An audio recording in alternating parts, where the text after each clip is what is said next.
Join me today while we make an easy peasy Breadmaker sourdough bread. It's really easy, takes very little work, and it comes out perfect every time.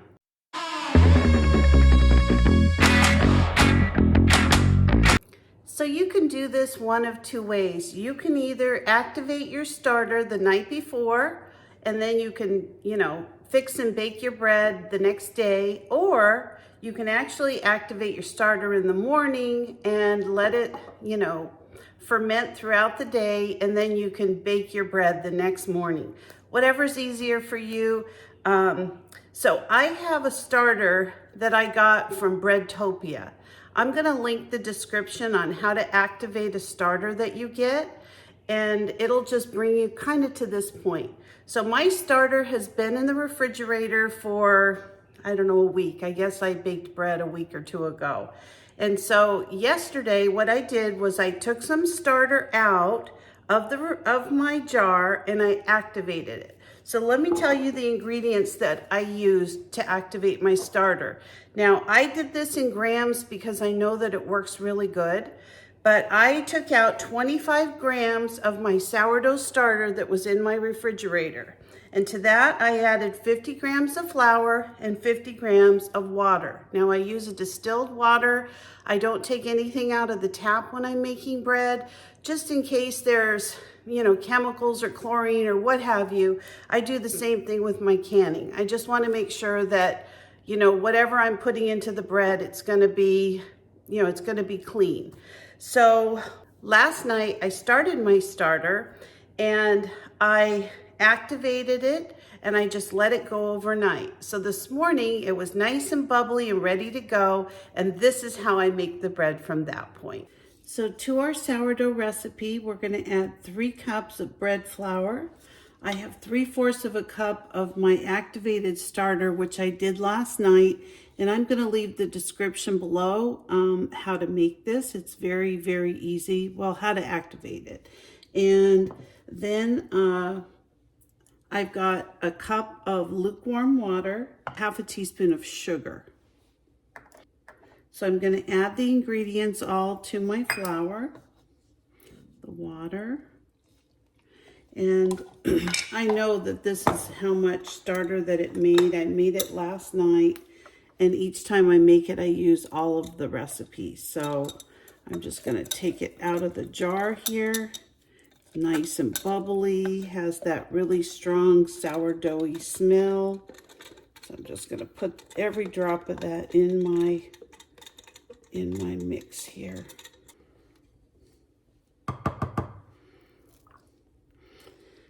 So you're just going to stir this together until it kind of forms a ball. Now it looks kind of wet right now, but this actually is quite a dry dough.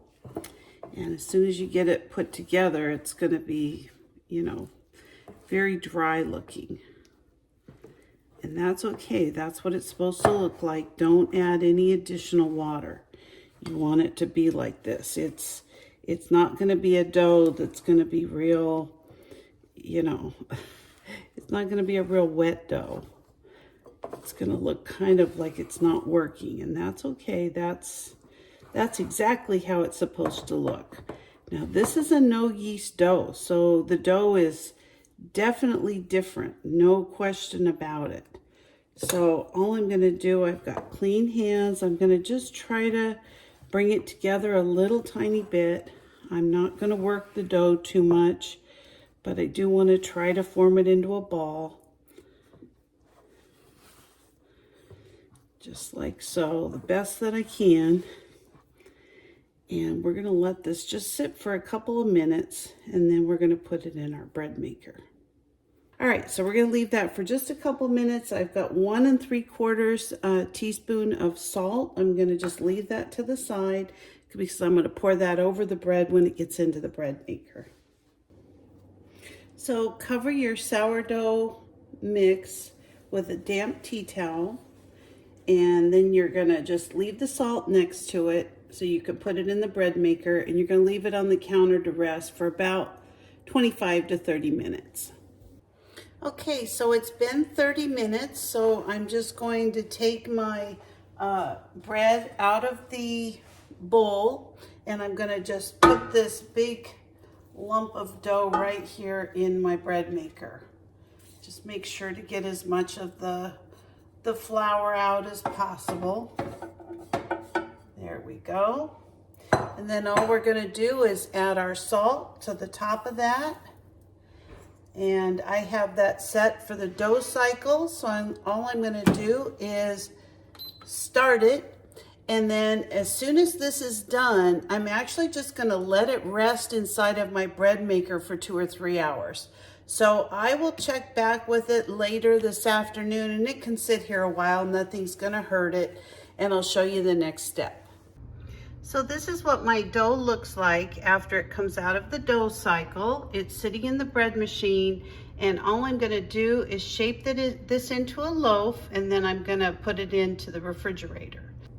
So what I do is I just put a little bit of cornmeal down on the parchment paper, just kind of spread it out a little bit. And then I'm gonna take my dough out of the machine, just like so. And same thing, this is gonna be kind of sticky, but we're not gonna add any flour to it. We're not gonna add anything at all. We're just going to kind of shape it into a loaf. And then we're going to, I'll show you.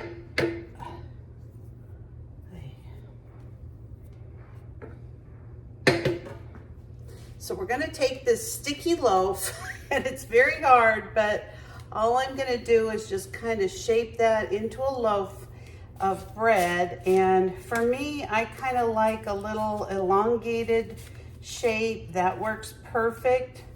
And our whole goal is that it just kind of keeps its shape. We're gonna score it in the morning, but right now, all we're gonna have it do is just rise in the refrigerator overnight. It's about 3 o'clock in the afternoon, so I'm gonna let it rise in the refrigerator the rest of the evening and afternoon and tonight, and first thing in the morning, I'm gonna bake this. So all we're gonna do is take a piece of plastic. We're going to spray it really good with some cooking spray, and we're gonna put that right over our sourdough loaf, just like so. We just wanna cover it very lightly, and then we're gonna put this in the refrigerator overnight. And tomorrow morning, I'll show you what we do with it.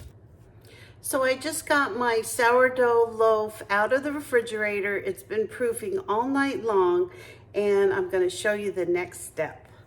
So this is how my sourdough loaf looks.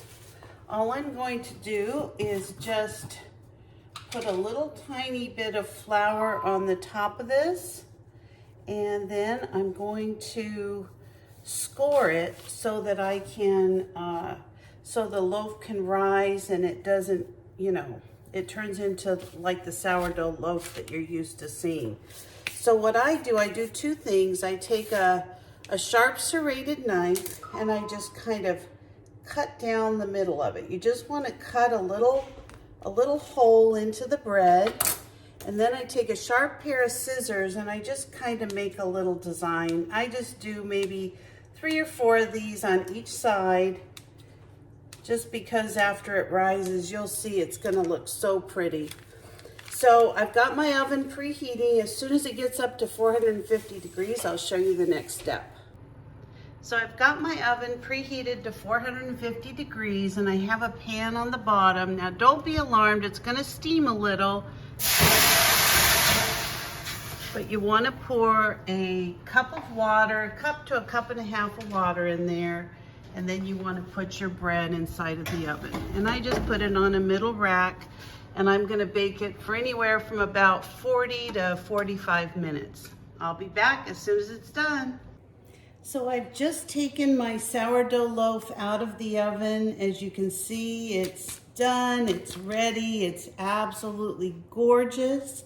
All I'm gonna do at this point is just move it on to a, just gonna move it over here onto a rack, and I'm gonna leave it for about 4 hours to cool. So as you can see, it's crusty and it the little design with the scissors and the knife just made it look amazing. I just can't wait to have a nice slice of this. You really need to let it rest for a few hours after you bake it.